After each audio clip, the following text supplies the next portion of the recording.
Welcome everyone. आज हमें class 11th mathematics का जो चैप्टर नंबर 4 है उसे स्टार्ट करना है। जो आज का लेक्चर होगा वो इंट्रोडक्शन बेस्ड होगा। आज हमें chapter number 4 complex numbers and quadratic equations के बारे में समझना है। ठीक है, आज का लेक्चर इंट्रोडक्शन बेस्ड होगा। पहली बात आपको समझना है इमेजिनरी नंबर्स होते क्या है। A number who square is negative real number, कोई भी नंबर अगर उसका स्क्वायर नेगेटिव रियल नंबर के बराबर है उसे हम इमेजिनरी कहते हैं। For example x square is equal to -1, ये स्क्वायर वहां जाके रूट बन जाएगा, x is equal to root under -1।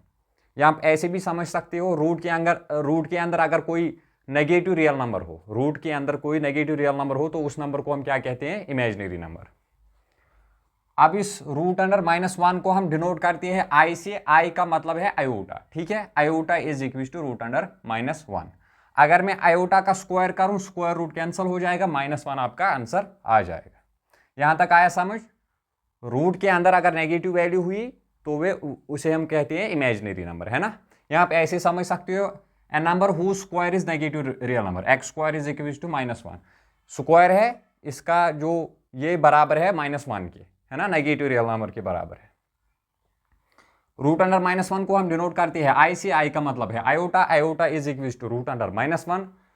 अगर मैं आयोटा का स्क्वायर करूं, स्क्वायर से रूट कैंसिल हो जाएगा, -1 आपका आंसर आ जाएगा। अब हमें समझना है complex numbers. A number in which is in the form of a plus iota b, वो नंबर जो a प्लस आयोटा b के फॉर्म में हो उसे हम कहते हैं complex number. For example 3 plus iota 4, देखो ये है a प्लस आयोटा b की फॉर्म में।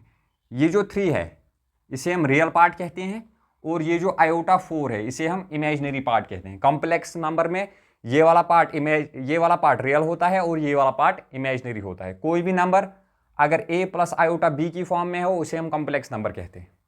3 प्लस आयोटा 4 एग्जाम्पल है।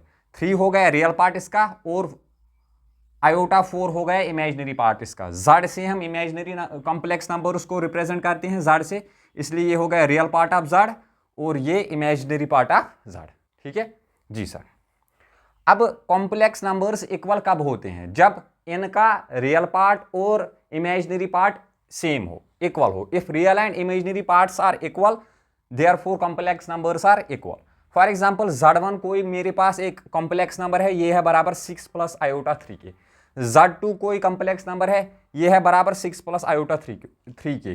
देखो रियल पार्ट 6 इक्वल है और इमेजिनरी पार्ट भी इक्वल है, इसका मतलब z1 बराबर हो जाएगा z2 के।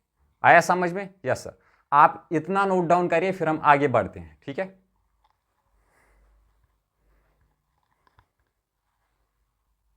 अब हम समझेंगे कि कॉम्प्लेक्स नंबर्स को ऐड कैसे करते हैं। Addition of complex numbers. Let us take z1 कोई कॉम्प्लेक्स नंबर है, ये है बराबर 3 प्लस आयोटा 4 के, और z2 कोई और दूसरा कॉम्प्लेक्स नंबर है, ये है बराबर 3 प्लस आयोटा 5 के।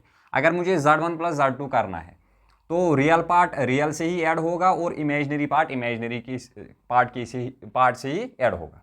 यहाँ पर 3 है, 3 प्लस 3 हो जाएगा जी सर, 3 प्लस 3, और फिर यहाँ पर है आयोटा 4, यहाँ पर है आयोटा 5, टोटल हो जाएगा ये 3 प्लस 3 6 प्लस आयोटा 4 और आयोटा 5 आयोटा 9 के बराबर। आया समझ?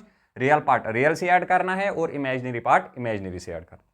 अब ये कुछ प्रॉपर्टीज फॉलो करता है, एडिशन ऑफ कॉम्प्लेक्स नंबर्स कुछ प्रॉपर्टीज को फॉलो करता है। पहली प्रॉपर्टी जो है, या पहला जो लॉ है क्लोजर लॉ, क्या होता है, z1 प्लस z2 अगर हम दो कॉम्प्लेक्स नंबर्स को ऐड करें तो आंसर में भी कॉम्प्लेक्स नंबर ही मिलेगा। दूसरा है commutative law, z1 plus z2 बराबर हो जाएगा z2 प्लस z1 के। पहले आप z1 रखो फिर z2, इससे कोई फर्क पड़ेगा नहीं। या फिर आप ऐसे कर सकते हो, पहले ही z1 रखो उसके बाद पहले ही z2 रखो उसके बाद z1 रखो। जैसे 1 प्लस 2 3 के बराबर है और 2 प्लस 1 भी 3 के बराबर है, ऑर्डर से कोई फर्क यहां पर पड़ेगा नहीं। ठीक है जी सर। एसोसिएटिव लॉ, ये भी अगर हमारे पास 3 कॉम्प्लेक्स नंबर्स है, z1 z2 और z3, पहले मैंने z2 और z3 को ऐड किया उसके बाद मैं z1 के साथ ऐड करूंगा। या आप ऐसे भी कर सकते हो, पहले ही z1 और z2 को ऐड करो उसके बाद z3 से, आंसर सेम ही होगा, ऑर्डर से कोई फर्क पड़ेगा नहीं। ठीक है। एडिटिव आइडेंटिटी, अगर मैं कोई भी कॉम्प्लेक्स नंबर है z, इसको ऐड करूं 0 से तो कोई फर्क पड़ेगा नहीं, आंसर आपका z ही आएगा। एडिटिव इनवर्स का मतलब z मेरे पास एक कॉम्प्लेक्स नंबर है, इससे मैं क्या ऐड करूं सो दैट आंसर 0 आए। यही नंबर ऐड करना है लेकिन माइनस में, ठीक है, आंसर फिर 0 आ जाएगा। आप नोट डाउन करिए, फिर हम समझेंगे कि सब्ट्रैक्शन ऑफ कॉम्प्लेक्स नंबर्स करते हैं कैसे।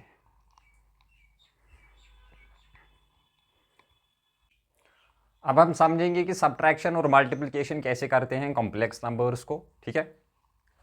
Subtraction of complex numbers, let us take Z1 है कॉम्प्लेक्स नंबर 5 प्लस आयोटा 6 के बराबर, Z2 है 3 प्लस आयोटा 3 के बराबर। Z1 में से मैं जब माइनस करूं Z2 तो रियल पार्ट में से रियल पार्ट ही माइनस करना है, 5 minus 3 plus plus iota 6 as it is, इसमें से इमेजिनरी पार्ट में से ही माइनस हो जाएगा, आयोटा 6 में से आयोटा 3 माइनस हो जाएगा। 5 माइनस 3 2 के बराबर, आयोटा 6 माइनस आयोटा 3 आयोटा 3 के बराबर आएगा, ठीक है ना।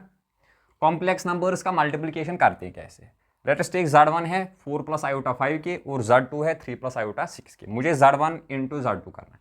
पहले 4 और 3 का होगा, 4 3 आर 12, यस सर, फिर प्लस 4 6 आर 24 और वो आयोटा एज इट इज। समझ गए, इस 4 का इसके साथ भी करना है और इसके साथ भी करना है।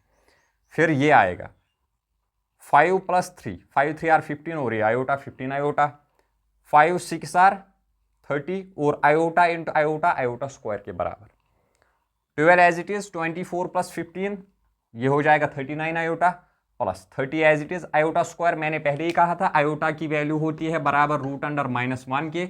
अगर मैं आयोटा स्क्वायर करूंगा तो ये हो जाएगा रूट अंडर -1, इसका स्क्वायर, स्क्वायर से रूट कैंसल, -1 आपका आंसर आएगा। इसलिए आयोटा स्क्वायर के बदले मैंने -1 रखा।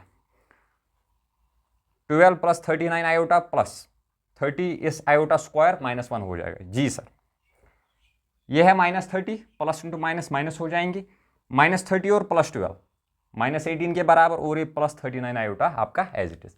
आप नोट डाउन करिए, फिर ये मल्टीप्लिकेशन ऑफ कॉम्प्लेक्स नंबर्स कुछ प्रॉपर्टीज को फॉलो करता है, फिर हम वो समझेंगे। आप पहले ये नोट डाउन करिए। मल्टीप्लिकेशन ऑफ कॉम्प्लेक्स नंबर्स अब कुछ प्रॉपर्टीज और कुछ लॉज को फॉलो करता है। कौन से लॉज है वो? पहला क्लोजर लॉ, आपको पता ही है Z1 into Z2 complex number ही आंसर आएगा अगर हम मल्टीप्लिकेशन करें दो कॉम्प्लेक्स नंबर्स को। Commutative law, Z1 into Z2, पहले Z1 और Z2 का मल्टीप्लाई करो या फिर Z2 पहले रखो उसके बाद Z1 रखो, कोई फर्क पड़ेगा नहीं। एसोसिएटिव लॉ, Z1 पहले, लेट अस सपोज हमारे पास 3 कॉम्प्लेक्स नंबर्स है, पहले इन दोनों को मल्टीप्लाई करो फिर इसके साथ, या फिर पहले ही 2 को करो फिर तीसरे के साथ, आंसर सेम ही आएगा। मल्टीप्लिकेटिव आइडेंटिटी, Z को अगर मैं 1 से मल्टीप्लाई करूं तो Z ही आएगा आंसर। मल्टीप्लिकेटिव इनवर्स, Z को मैं किस से मल्टीप्लाई करूं सो दैट आंसर 1 आएगा, इसके इनवर्स से। Z मतलब इनटू करना है मुझे 1/Z, Z से Z कैंसल, 1 आपका आंसर। डिस्ट्रीब्यूटिव लॉ, देखो Z1 into Z2 plus Z3 अगर हो तो इस Z1 को हम डिस्ट्रीब्यूट कर सकते हैं, ये आएगा Z1 into Z2 plus Z1 into Z3, ठीक है, yes sir. Division of complex numbers, अब हमें समझना है कि डिवाइड कैसे करते हैं हम कॉम्प्लेक्स नंबर्स को। लेट अस टेक, हमारे पास Z1 है complex number 3 plus iota 2, Z2 है 5 प्लस आयोटा 4। अब मुझे Z1 डिवाइडेड बाई Z2 करना है। 3 प्लस आयोटा 2 ऊपर, नीचे 5 प्लस आयोटा 4। अब इसे हमें जैसे हम रैशनलाइजेशन करते हैं ना वैसे ही करना है। यहाँ पर है 5 प्लस आयोटा 4, यहाँ भी आएगा 5 प्लस आयोटा 4, 5 प्लस आयोटा 4, लेकिन साइन चेंज कर देना है। अगर यहाँ प्लस है तो यहाँ माइनस, अगर यहाँ माइनस हुआ तो यहाँ प्लस, समझ गए? Yes sir. अब इनका हो जाएगा मल्टीप्लाई, 5 3 आर 15, फिर माइनस 5 4 आर 12 और ये आयोटा। उसके बाद इस 2 से हो जाएगा 2 5 आर 10 और ये iota, plus into minus minus 2 4 are 8 iota into iota iota square के बराबर। नीचे a plus b into a minus b, वो हो जाएगा a square minus b square के बराबर, ठीक है, यस सर। ऊपर 15 एज इट इज, देखो -12 और +10, -2 बच जाएंगे, -2 आयोटा और ये -8 आपका as it is. Iota square किसके बराबर होता है? -1 के बराबर, डिवाइडेड बाई 5 का स्क्वायर 25 माइनस आपका एज इट इज, ये स्क्वायर आयोटा का भी है, देखो आयोटा स्क्वायर -1 के बराबर होता है और 4 स्क्वायर 16 के बराबर। आया समझ? ये स्क्वायर आयोटा का भी है, आयोटा स्क्वायर -1 और 4 स्क्वायर 16। ऊपर माइनस माइनस प्लस 8 प्लस 15 23 के बराबर और ये -2 iota as it is, divide by 25 minus minus plus 25 plus 16 41 के बराबर। ऐसे हम डिवीजन फाइंड करते हैं कॉम्प्लेक्स नंबर्स का। समझ गए? अगर नहीं समझे तो एक और बार देख लो, फिर हम आगे बढ़ते हैं, ठीक है।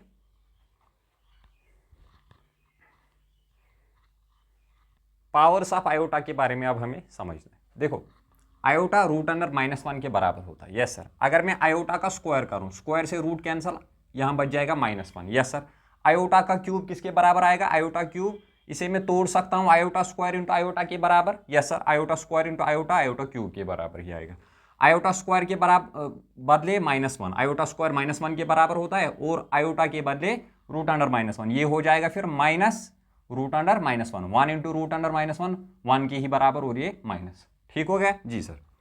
आयोटा पावर 4, इसको मैं तोड़ सकता हूं iota square into iota square, iota square के बदले -1 इंटू आयोटा स्क्वायर के बदले -1, माइनस माइनस प्लस 1 1 आर 1। ठीक है जी सर। अगर मैं आयोटा पावर -1 है मेरे पास, ठीक है, इसको मैं ऐसे लिख सकता हूं 1 ओवर आयोटा। Yes sir. ये प्लस माइनस नीचे जाके प्लस हो जाएगी ये पावर, ठीक है ना। यहां पर रख भी सकते हो पावर +1, अब ये नीचे आके प्लस हो जाएगी जी सर। इसको मैं ऊपर नीचे आयोटा से मल्टीप्लाई करूंगा सो दैट कैलकुलेशन इजी हो जाए। Iota into 1 iota divided by iota into iota, iota square के बराबर जी सर। ऊपर आयोटा एज इट इज, नीचे आयोटा स्क्वायर -1 के बराबर होता है, ये हम माइनस यहां रखते हैं, iota as it is divide by 1 से फर्क पड़ेगा नहीं। आयोटा पावर -1 माइनस आयोटा के ही बराबर होता है जी सर। अब कुछ प्रॉपर्टीज है जिन्हें आपको अच्छे से समझना है। अगर आयोटा पावर 4 के हो, इस फॉर्म में हो, तो आंसर 1 आएगा। मैं इन्हें समझाऊंगा अभी। अगर आयोटा पावर 4 के +1 के बराबर हो तो आंसर आयोटा आएगा। आयोटा पावर 4 के +2 की फॉर्म में है तो आंसर -1 आएगा। आयोटा पावर 4 के +3 के फॉर्म में है तो आंसर माइनस आयोटा आएगा। अब समझो एग्जाम्पल से, मेरे पास है आयोटा 24, इसको मैं लिख सकता हूं आयोटा पावर 4 इंटू 6, 4 के की वैल्यू है यहाँ पर 6, 4k की फॉर्म में है, इसलिए आंसर डायरेक्टली 1 लिख लेना है। ठीक है जी सर। और दूसरी एग्जांपल आयोटा पावर 26, इसे मैं लिख सकता हूं आयोटा पावर 4 इंटू 6 24, और ये +26, 4 इंटू 6 4k +2, 4k +2 आंसर -1 आएगा। समझ गए जी सर। बिल्कुल इजी है ये, आप नोट डाउन करिए, फिर हम मॉडुलस कैसे करते हैं कॉम्प्लेक्स नंबर्स का वो समझेंगे। मॉडुलस कैसे करते हैं कॉम्प्लेक्स नंबर्स को अब हमें ये समझना है। देखो z है complex number, a + iota b है ये। अगर मुझे इसका मॉडुलस करना है, ऐसे करते हैं हम, ऐसे लाइन्स दो, इसका मतलब मॉडुलस वो बराबर हो जाएगा a² + b² के। बिल्कुल इजी है, मैं एग्जांपल से भी समझाऊंगा। z कोई कॉम्प्लेक्स नंबर है, 4 + आयोटा 3 के बराबर है ये, इसका मुझे करना है मॉडुलस, तो आंसर आएगा √a², a के बदले 4 + b², b के बदले 3, वह हो जाएगा √4² 16 + 3² 9, √16 + 9 25, √25 5 के बराबर होता है। अब आया समझ मॉडुलस कैसे करते हैं?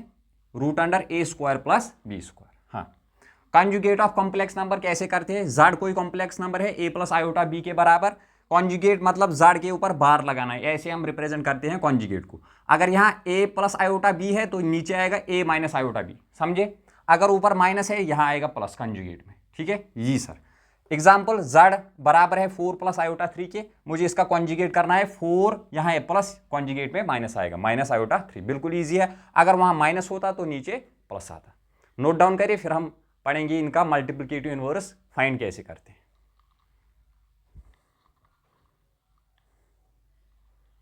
मल्टीप्लिकेटिव ऑफ कॉम्प्लेक्स नंबर्स अब हमें समझना है फाइंड कैसे करते हैं। z कोई कॉम्प्लेक्स नंबर है, a + आयोटा b, इसका मुझे मल्टीप्लिकेटिव इनवर्स करना है फाइंड, 1/z फाइंड करना है मुझे। इज इक्वल टू, देखो ऊपर 1 आएगा, देखो इसके डिवाइड में कुछ नहीं था तो 1, इसका मैंने 1/z किया, यहाँ पर भी हो जाएगा 1/a + आयोटा b जी सर। अब हम जैसे हम रैशनलाइजेशन करते हैं वैसे यहाँ भी कर रहे हैं, यहाँ पर प्लस है, यहाँ पर माइनस आएगा, a - iota b divide by a - iota b, ऊपर नीचे मल्टीप्लाई किया मैंने, a - iota b into 1 a - iota b के फॉर्म में के बराबर ही आएगा। यस सर, नीचे a + b into a - b, a² - b², b है यहाँ पर आयोटा b के बराबर, a² - b², वो वाली फॉर्मूला हमने यूज़ करी जी सर। a - आयोटा b इसको ऐसे ही रखो, a² ऐसे ही, देखो a² आयोटा का भी है, आयोटा स्क्वायर ये है -1, और आयोटा स्क्वायर का वैल्यू क्या होती है -1, और b² as it is, a - iota b as it is, a - iota divided by a - plus b²। ठीक है, a - आयोटा b को क्या लिख सकता हूं मैं? कंजुगेट है ना। कंजुगेट कैसे फाइंड करते हैं? अगर यहाँ प्लस होता है तो कॉन्जुगेट में आता है माइनस, यहाँ पर भी आया a माइनस आयोटा b, इसको मैं लिख सकता हूँ z बार मतलब z का conjugate divided by a square plus b square को क्या लिख सकता हूँ, मॉडुलस ऑफ z लेकिन उसका स्क्वायर। क्यों सर, देखो z होता है बराबर z, इसका जब हम मॉडुलस करते हैं वो होता है बराबर root under a square minus b square. अब मुझे इस यहाँ पर रूट है ही नहीं, इसलिए इस रूट को हटाने के लिए यहाँ भी स्क्वायर करूंगा और यहाँ भी स्क्वायर, स्क्वायर से root a square plus b square बराबर हो जाएगा मॉडुलस ऑफ z इसके स्क्वायर के बराबर। बड़ी एक खूबसूरत रिलेशन यहाँ पता चलती है हमें, 1/z multiplicative inverse of complex numbers बराबर होता है z इनवर्स z पावर -1, या फिर ऐसे लिखो conjugate of z divide by modulus of z इसका होल स्क्वायर। इतना करना ही नहीं है, सीधे आप conjugate of z divide by modulus of z करो, फिर उसका स्क्वायर कर दो, आंसर आ जाए। समझ गए जी सर। इसी के साथ हमने इसका इंट्रोडक्शन लेक्चर कंप्लीट करा। आई होप एंड बिलीव आपको अच्छे से समझ में आ गया होगा। नेक्स्ट लेक्चर में हम इसकी एक्सरसाइज 4.1 सॉल्व करेंगे। तब तक के लिए stay motivated and all the best.